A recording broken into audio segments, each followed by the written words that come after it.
जोहार साथियों, आज राजस्थान विधानसभा में राजस्थान का बजट हमारे माननीय वित्त मंत्री दिया कुमारी जी जो उप मुख्यमंत्री हैं उन्होंने पेश किया गया। राजस्थान सरकार से राजस्थान के शिक्षित बेरोजगार युवाओं को बड़ी आस थी कि इस बार बड़ी नौकरियों की घोषणा होगी, लेकिन इस आस पे पानी फिरा है। एक संविदा भर्तियों की घोषणा हुई, सारे डिपार्टमेंटों के पद अधिकतर खाली है, उनको लेके युवाओं को, शिक्षित युवाओं को बड़ी आस थी कि बड़ी घोषणा होगी। निराशाजनक युवाओं के लिए ये बजट रहा है। साथ ही आदिवासी बाहुल्य क्षेत्र के अंतर्गत वर्तमान में शिक्षण संस्थाओं की हालत खराब है, भौतिक सुविधाओं नहीं है, कमरे नहीं है, शौचालय नहीं है, चार दीवारें नहीं है, बच्चे पेड़ों के नीचे किराए के मकान में और 4 से 5 किलोमीटर दूर अपनी दूसरी सीनियर स्कूलों में जाने को मजबूर हैं। कई बच्चों ने स्कूलें छोड़ दी, ड्रॉप आउट हो चुके हैं। तो एक बड़ी आस थी कि विशेषकर आदिवासी पिछड़ा रेगिस्तान इलाके के लिए शिक्षा की भौतिक सुविधाओं को सुधारने के लिए बड़े बजट की घोषणा होगी, बड़ा पैकेज आएगा।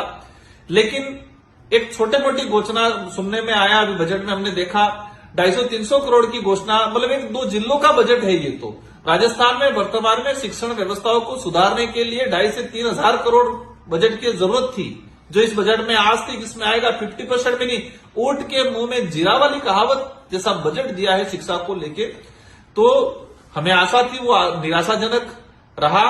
साथ ही आदिवासी बाहुल्य क्षेत्र जो जिला है, डूंगरपुर, बांसवाड़ा, प्रतापगढ़, उदयपुर, चित्तौड़, ये जो जिले हैं, जिले की आम जनता मजदूरी के लिए, अपने रोजगार के लिए गुजरात, महाराष्ट्र की ओर पलायन करती है और वहां पर कई अत्याचार, शोषण का शिकार भी होती है।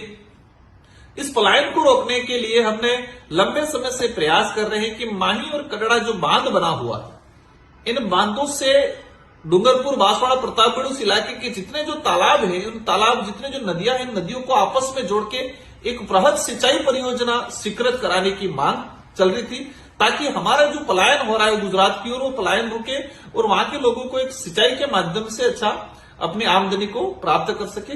तो इसमें भी निराशाजनक रहा। और विशेषकर इस बजट के अंदर आदिवासी बाहुल्य क्षेत्र को नजरअंदाज करके सरकार ने एक अन्यायपूर्ण बजट देने का काम किया है।